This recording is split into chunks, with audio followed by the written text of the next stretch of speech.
राहुल कुशवाहा जी। राधा वल्लभ शेर भाई। राधे राधे महाराज जी।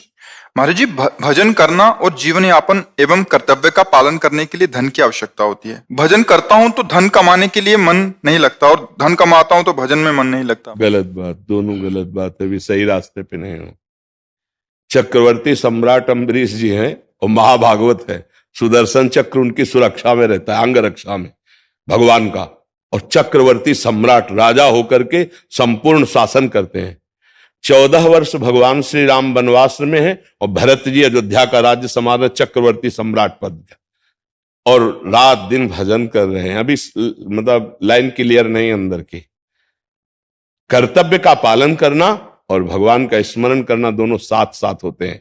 हाँ, अधर्म के द्वारा कमाया हुआ धन में रुचि नहीं होगी, लेकिन धर्म पूर्वक धन कमाना, परिवार का पोषण करना, अतिथि सेवा करना, समाज के कोई ऐसा दुखी, ऐसा अनाश्रित दिखाई दे उसकी सेवा करना, ये तो भजन वालों का स्वभाव होता है। ऐसा कैसे हो सकता है? उसमें मन ही नहीं लगता है। नहीं, मन को लगाना होगा। आज उसमें नहीं लगता, कल किसी और में लग जाएगा। मन की कोई अभी आप सिद्ध थोड़ी हो गए कि एक स्थिति हो गई। कबहू मन रंग तुरंग चढ़े, कबहू मन सोच कर धन का, कबहू मन नारी पियारी लगे, कबहू मन त्यागी चले बन का। क्या भरोसा इसका? यही स्थिति है महाराज से। नहीं तो हम आपको सुना रहे तो ये अनुभव के सुना रहे हैं। क्या भरोसा इसका? एक मन में वृत्ति आएगी, गंगा किनारे रहकर भीख मांग के खाएंगे, भजन करेंगे, समझ रहे हो? थोड़ी देर में वृत्ति आएगी संसार की। ये रंग बदलता रहता है गिरगिट की तरह, इसका विश्वास नहीं करना चाहिए। इसीलिए धर्म से चलो, जो सत्संग सुनते हो, सदैव अपने कर्तव्य का पालन करते हो, वीर बनो, कायर नहीं। भगवान का दास वीर होता है। जय गिर चरण दे हनुमंता, चले उस गा पाताल तुरंता, जिम अमोघ रघुपति कर बाना, ये ही भांत चले हनुमाना। है इतने दयावान, इतने कृपालु परम महाभागवत राम काज के लिए जा रहे हैं। हजार हजार दैत्यों को पकड़ के ऐसे मसल रहे। कछु मारेस कछु मर्देस, कछु मिलेस धरि धूरी, कछु पुर जाय पुकारे प्रभु मरकट बल भूरी। भगवान का दास कायर नहीं होता है। जो काम मिला तो राम काज की नहीं, बिन मोह कहां विश्राम। क्या ये राम काज नहीं? माता पिता की सेवा करना, राष्ट्र की सेवा करना, समाज की सेवा करना, ये कायरता नहीं होती भजन में। हम लोगों का तो जीवन ही वही है। तुम तो 2-4 माला करते होगे, ड्यूटी बाय ड्यूटी है। हमारा शरीर, हमारा जीवन जब तक काम करेगा, जब तक श्वास चलेगी, समाज को देना, समाज में अपने जीवन को समर्पित कर देना। और इसका फल क्या होगा? सबके हृदय में विराजमान भगवान हमसे प्रसन्न हो जाएंगे। बस नाम जब चल रहा है, समाज की सेवा चल रही, माता पिता परिवार है ना, तो वो भगवान है, वो सेवा दी है। सेवा में प्रमादी होना, ऐसा तो हमने कभी भक्त को नहीं पाया, किसी भक्त को नहीं पाया। आप विचार करो, अगर आपका भजन करने से मन ऐसा उपदेश कर रहा है तो गलत कर रहा है। सेवा से बचने वाला मन कायर होता है। और देखो, जो ऐसा सोचकर बाबा जी भी बन जाए ना, तो इधर उधर खाएगा, मनमानी आचरण करेगा, बड़े उपद्रव करेगा, मन को संभाल नहीं सकता। मन को वही संभाल सकता है जो अपने कर्तव्य पे रोक दिया। कर्तव्य पे रोकना सीखो, अपने धर्म पे चलना सीखो। अपने कर्तव्य का पालन नहीं करोगे तो कायर पुरुष कभी भगवान का भक्त नहीं हो सकता है। बात समझ लेना। रात दिन खून पसीना एक कर दो, चाहे फावड़ा चलाओ, चाहे माला चलाओ, जिसको जो कर्तव्य मिला है। मतलब हम लोग विरक्त भाव में तो रात दिन भजन, शास्त्र, स्वाध्याय, सबका मंगल, सबका आनंद, अपनी इंद्रियों को कंट्रोल, मन को कंट्रोल, तब परमार्थ पद में चला जाता है। ऐसा थोड़ी बाबागिरी का मतलब ये थोड़ी कि मौज मस्ती। अरे मौज मस्ती की तो बात जाने दो। यहां वो मस्ती ली जाती है जो माया रहित है। यहां सच्चिदानंद की मस्ती का आनंद होता है। ये थोड़ी बाबा जी बन गए ऐसे। जब तक फाइनल नहीं होता तब तक कभी स्वीकार नहीं करना चाहिए, ना उपदेश देना चाहिए, ना समाज के समुदाय को स्वीकार करना चाहिए। पहले भगवत साक्षात्कार, फिर आगे। तो अब जैसे निवृत्ति और प्रवृत्ति 2 मार्ग हैं। अब हमारा मार्ग ऐसे जाता है, आपका मार्ग जाता है कि धर्म के द्वारा धन कमाइए और अपने परिवार को भगवत स्वरूप मानकर सेवा कीजिए। और राधा राधा बोलिए, क्या जाता है आपको? आपको यज्ञ करने की जरूरत नहीं, आपको माला चलाने की जरूरत नहीं। जो जहां हो अपने कर्तव्य का पालन करते हैं, राधा राधा, और वो कर्तव्य प्रभु को सीधे गृहस्थी से भगवत प्राप्ति है। अब ये समझ नहीं पा रहे, हमारा मन नहीं लगता। जैसे एक आर्मी के पूरे 20-25 परिकर आए थे, उनमें से एक ने प्रश्न किया, तो अब यही निषेध किया, नहीं आपके लिए दया नहीं, जहां हमें दया दिखानी वहां दया दिखानी है, तुम्हारे आंसू नहीं आने चाहिए, तुम्हारे अंदर हर समय सावधान, क्योंकि तुम हमारे राष्ट्र की सुरक्षा में लगे हुए हो। दुश्मन पर अगर दया वृत्ति रही तो फिर ठीक नहीं है। हमारे अंदर चौकसी, देखो बताया नहीं, कोई समझ नहीं पाता भक्त का कैसा स्वभाव, परम करुणा में। तो हनुमान जी महाभक्त है ना, तो देखो दैत्यों को क्या कर रहे हैं, हजार हजार को लेके ऐसे मसल रहे हैं जैसे कोई स्नान के समय उपटन नहीं मर। हाँ, ऐसे भक्त का स्वरूप। अब जैसे हम राष्ट्र सेवा में हैं, राधा राधा राधा राधा राधा, जो मिला जैसी परिस्थिति वैसे निर्वाह की, तिरंगे की रक्षा के लिए प्राणों को पुष्प की तरह समर्पित कर दिया। ये वहां थोड़ी कि अब हमारा मन न लगे या हम ये नहीं वो नहीं, ये सब नहीं चलता। हम जिस मार्ग में हैं हमें अपने कर्तव्य को देखना है। सदन जी यही काम करते थे और इतने बड़े महापुरुष थे। काम कितना घृणित, क्योंकि अपने कुल परंपरागत कर रहे और नाम जप, अपने बूढ़े माता पिता की सेवा, तो सारा ज्ञान उनके अंदर था। बड़े महान भगत जिनका चरित्र लिखा हुआ है, हम लोग समझें। रविदास जी, रैदास जी महाराज अपना ही कार्य करते थे और इतना सिद्ध उनका कठौते का जल था। मन चंगा, उन्हीं का यह सूत्र है, मन चंगा तो कठौती में गंगा। बस नाम चल रहा है और अपना कार्य कर रहे हैं। हम लोग इन महापुरुषों के चरित्रों से शिक्षा लें, हम अपने कर्तव्य का पालन करें। देखो, जब आप अपने कर्तव्य का पालन नहीं करोगे तभी आप अशांत होगे, तभी आप चिंतित होगे, तभी आप भयभीत होगे। जिसको जो पद मिला है, जिसको जो कार्य, कोई किसान है, कोई व्यापारी है, कोई राजकीय विभाग में है, अपने अपने धर्म का पालन करे। और धर्म का पालन करने में दो बाधा पहुंचाते हैं, एक प्रलोभन और एक भय। इन्हीं में प्रयास कोई निकल पाता नहीं तो गिर जाता है। प्रलोभन, आप इतना रुपए ले लीजिए, आप ये काम कर दीजिए। अब आपको पता है कि अधर्म है, फिर भी आप ऐसा कर रहे हैं, तो आप गिर गए अपने कर्तव्य से। आप होश में आप यदि आप ये काम नहीं करेंगे, आप हार गए, अपनी निष्ठा से उतर गए। नहीं, किसी की ताकत नहीं, क्या ईश्वर नहीं है क्या?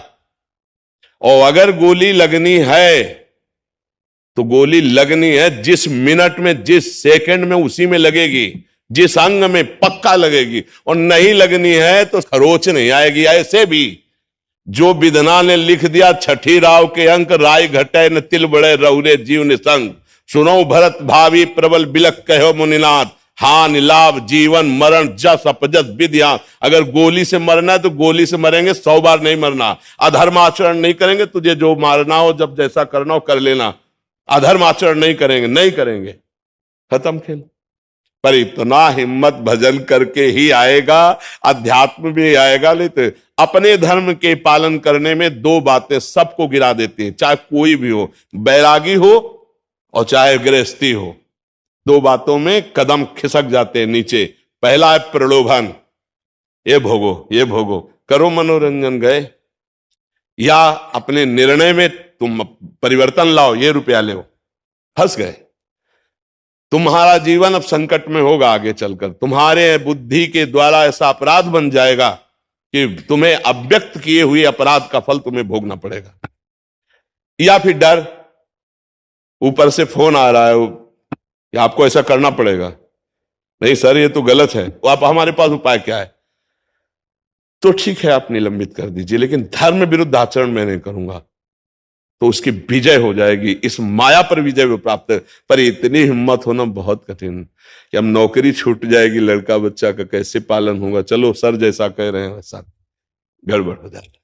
धर्म विरुद्ध आचरण वाला, हाँ, बहुत बहुत गड़बड़। एक हमारे पास जब हित धाम में थे और इतना नाम जापक थे वो कि जब नजदीक आए तो वो पता चलता है ना जैसा, तो वो निरंतर नाम में थे। तो हमने कहा आपकी स्थिति ऐसे कैसे हो गई गृहस्थ में रहते हुए? बहुत ही शांत एकदम और बहुत ही सरल, और उनके शरीर से परमाणु निकल रहे थे नाम के, रात दिन नाम जप। तो हम कहा ऐसी स्थिति आपकी कैसे हुई? तो उनका हमें एकांत चाहिए तो आपको बता सकते हैं। तो उनका ठीक है। तो उस समय छोटी कुटिया थी, तो एकांत में उनको बुलाया, बैठे। उन्होंने कहा ये हमारी बुरी स्थिति से अच्छी स्थिति आई है।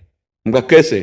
तो उन्होंने बताया किसी अधिकारी, बड़े अधिकारी पद में थे, तो उनको बड़ी रकम इस बात की केवल मिलनी थी, किसी बात के दस्तखत करने थे उनको, उनसे पास हो जाएगी तो उस फैक्ट्री का माल वो बिक सकता है, माननीय हो सकता है, ऐसा कुछ उन्होंने। तो मैंने कहा कि दिन में तो नहीं कर पाऊंगा, क्योंकि बहुत, और हमारे मन में आया कि एक बार मैं इतना लंबा कार्य कर दूंगा और बस फिर नौकरी का इस्तीफा दे दूंगा और वृंदावन वास करूंगा, भजन करूंगा, ऐसा लक्ष्य लेकर के। और वो उनको फंसाया जा रहा था, वो समझ नहीं पा रहे थे। तो जो बड़ी रकम देने वाला था उसकी जेब में पेन में कैमरा था, और वो इतने विश्वसनीय भाव से रात्रि में ऑफिस खोलकर उनके पास था, उन्होंने वो पूरा वीडियो बन रहा था। सुबह हुआ, डिपार्टमेंट के बड़े अधिकारी अपने आप, तो उनको होश खराब होने लगा, ये क्या हो रहा है। तो उनका वीडियो उन्हीं को दिखाया गया। अब उनकी जो दुर्दशा से दशा बदलती है, अब उनको पूरे अधिकारियों के सामने जो नीचा दिखाया गया, और इसके बाद तब उन्होंने सबसे रो के कहा वो अपनी स्थिति की, एक बार मैंने जिंदगी में कभी नहीं किया, और मेरा लक्ष्य था कि अगर मुझे ऐसा मिल जाता है पैसा तो मैं वृंदावन वास करूंगा जीवन का। आप सब मुझे क्षमा करें, जिंदगी में कभी गलती नहीं होगी, मैं नौकरी छोड़ दूंगा पर मुझे सजा ना दी जाए। तो भगवान की इच्छा, उनके निज जो अधिकारी जन थे उन्होंने उस बात को वहीं रफा दफा कर दिया। पर जब वो घर आए तो घर के जितने लोग थे, अब वो बहुत प्रकाशित नहीं हुआ, पर घर वाले तो जान गए ना। तो उनके बच्चे, उनकी पत्नी, उनका पापा, ऐसी संभावना भी नहीं थी कि आप ऐसा कर सकते हो। अब वो अपने घर में भी अपमानित, अब वहां भी ऑफिस में अपमानित, नौकरी का त्याग, पर उनको सजा, भगवान की एक विशेष कृपा होती है। जो भगवान का लक्ष्य रखते हैं, उनका लक्ष्य था मैं वृंदावन वास करूंगा। अब उन्होंने विचार किया आज मतलब ऐसी गलती हो गई, अब शरीर को नष्ट कर दूंगा। तो रात्रि में उन्होंने ठाना था 12 बजे आत्महत्या कर लूंगा। तो 8-10 बजे बहुत रोते हुए, चिंतित होकर सैया में पड़े थे कि आज हमें संसार छोड़ना है। अचानक नींद आ गई, और उस नींद में उन्होंने देखा कोई संत आए और उनका, ए शरीर नष्ट करना महापाप है, देखो तुम्हारे ऊपर कोई बंधन नहीं रह गया, घर परिवार का रूप रंग तुमने देख लिया, ये सब तुमसे नफरत कर रहे हैं, अब नाम जप कर, नाम जप कर, इसी से कल्याण हो जाएगा। बोले मैं उठ के बैठा, उनके वचन, एक मुझे वाणी सिराने अलौकिक ढंग से रखे मिली जिसका नाम सेवक वाणी, बस बोले उसमें नाम की महिमा जे भी पढ़ी, बोले एक नया जीवन हो। उस दिन से आज तक बोले नाम हमारे जीवन में छा गया। देखो कैसी घटना घटी और परिणाम कैसा हुआ। आओ महाभागवत स्वरूप होकर के उनका शरीर पूरा हो गया। हमारे गुरुदेव भगवान उनका आदर करते थे, इतना वो नाम जप करते थे। तो ये समझो कि अगर हमारे द्वारा असत क्रिया हो रही है तो उसका मतलब परिणाम बहुत गलत होता है। ये तो भगवान का कहीं ना कहीं आश्रय था तो बच गए, क्योंकि उनका लक्ष्य था वृंदावन वास करूंगा, तो भगवान ने बचा लिया। तो आप क्या समझते हैं, आपको कोई अधर्म आचरण में फंसा भी सकता है? ऐसा नहीं कि वो रकम दे रहा है तो ऐसा, आपको फंसा भी सकता है, आपकी नौकरी जा सकती है, आपका जीवन संकट में पड़ सकता है। इसलिए भय और प्रलोभन, ये दो वस्तुएं हर एक साधक को, हर एक, चाहे वो गृहस्थ हो चाहे विरक्त हो, ये नष्ट करती है। इसलिए इन दो से बच जाए तो परमार्थ पुष्ट हो जाए, चाहे वो गृहस्थ हो या विरक्त हो। भय और प्रलोभन नहीं होना चाहिए। भय प्रलोभन अपने धर्म से भ्रष्ट कर देता है। क्या प्रश्न था? धन कमाता हूं तो मन भजन में नहीं लगता, और भजन करता हूं तो गलत बात है, उसको सुधार करो, ठीक है। हाँ, इसको मन को ऐसा सपोर्ट ना करो। परमार्थ में बहुत सावधानी से चले। हम सबसे प्रार्थना करते हैं कि भय और प्रलोभन को स्थान मत देना, अपने धर्म में रहना, अपने कर्तव्य का पालन करना, तो जीवन प्रकाश में हो जाएगा। नहीं तो बहुत हानि हो जाती है, इसमें बहुत हानि हो जाती है। मतलब कई तरह से हानि हो जाती है, उसको कैसे हम व्यक्त करें? कई तरह। कुछ नहीं होगा तो आप अपने आप को जलाओगे, आप चिंता भय शोक से भयभीत रहोगे, आपके अंदर एक अशांति जागृत हो जाएगी जो आपको चैन नहीं लेने देगी। और धर्म से चलोगे तो एक हृदय में शीतलता रहेगी। एक निर्भयता रहेगी, भगवान का भरोसा रहेगा। इसलिए देखो कहीं ना कहीं आप पर भगवान की कृपा है, आप यहाँ सत्संग में आए हैं, तो हमारी प्रार्थना मान लीजिए, भय या प्रलोभन से कभी धर्म का त्याग न कीजिए। कोई ऐसा आचरण अपने से न बन जाए कि जीवन में हम उसका प्रायश्चित न कर पाए। कोई ऐसी गलती न बन जाए कि हमारा हृदय हम ही को ग्लानि से भर दे, हम ही को जला दे। रुपया कोई महत्व नहीं रखता है, धर्म महत्व रखता है। धर्म से चलोगे, माना कि आपके पास नमक रोटी खाने को, लेकिन बहुत चैन से सोओगे, बहुत व्यवस्था या धर्म से कर लोगे तो घर में ही कलह खड़ी हो जाएगी, आपका चित्त ही अशांत हो जाएगा। आप देख लेना परिणाम में। इसलिए हमारी प्रार्थना, धर्म से चलिए, भय और प्रलोभन में मत फंसिए और नाम जप करते रहिए, तो गृहस्थ में रहते हुए भी आपको भगवान की कृपा प्राप्त हो जाएगी, आपका जीवन सार्थक हो जाएगा। राधा राधा। छोटी सी विनती है जी, मैं आपको चरणों में रख के मेरे को कोई दुख दे दीजिए, ताकि मैं श्री जी और आपको कभी भूलूं नहीं। बस कोई आप मेरे को दुख दे दीजिए। नहीं तो आप ये मांग लीजिए दुख सुख से परे कि आप स्मृति दे दीजिए, अखंड स्मृति ना। दुख को निमित्त बन, हाँ, तो दुख को निमित्त बना के स्मृति की मांग ठीक नहीं है। हमें क्या करना है कि आप दुख दो चाहे सुख दो, मुझे कोई परवाह नहीं, पर आप अपनी स्मृति दे दो, अखंड स्मृति। यस्य स्मरण मात्रेण जन्म संसार बंधनात् विमुच्यते नमस्तस्मै विष्णवे प्रभु विष्णवे। जिनका स्मरण जन्म मरण के बंधन से मुक्त कर देता है, अखंड भगवत स्मृति। राधा राधा राधा, कृष्ण कृष्ण कृष्ण कृष्ण। दुख सुख की तो चर्चा ही मत करो, भगवान से यही प्रार्थना करो कि हे भगवान, मुझे आप अखंड स्मृति, अव्यावृत भजन, निरंतर आपकी याद में मैं रोता रहूं, सुमिरन करता